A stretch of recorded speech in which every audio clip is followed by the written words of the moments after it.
ایک شخص رات کو سو رہا تھا، اس کو نیند نہیں آ رہی تھی، اب وہ بڑا کروٹیں بدل رہا ہے کہ میں نیند ہی نہیں آ رہی۔ آخر وہ بستر سے اٹھا، کپڑے تبدیل کیے، گاڑی نکالی اور ڈرائیونگ کرتا ہوا نکل پڑا۔ اب چلتے کافی دور جا کر اس مسجد نظر آئی اس کو، تو اس نے کہا چلو یار مسجد میں چلتے ہیں، کچھ نماز وغیرہ پڑھ لیں، دل کو سکون مل جائے گا۔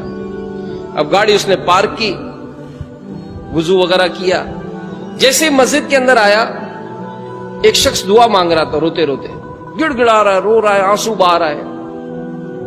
اب اس شخص نے جب اس کو روتے ہوئے دیکھا تو دل میں اس کے خیال آیا کہ لگتا ہے یار اس کے مدد کے لیے مجھے بھیجا ہے، یا اس کی مدد کے لیے میں یہاں آیا ہوں۔ اب جیسے ہی وہ دعا سے فارغ ہوا، اس نے آگے بڑھ کر سلام کیا اور اس سے پوچھا کہ بھائی خیریت، آپ اتنا رو رہے ہیں؟ تو کہنے لگا کہ میری بیوی کا آپریشن ہے صبح، میرے پاس رقم نہیں ہے، بہت پریشان ہوں۔ اس نے پوچھا کتنی رقم چاہیے؟ کہ 10,000 روپے کی ضرورت ہے۔ اس نے جیب سے پرس نکالا، 10,000 روپے نکالے اور اس کو دیے۔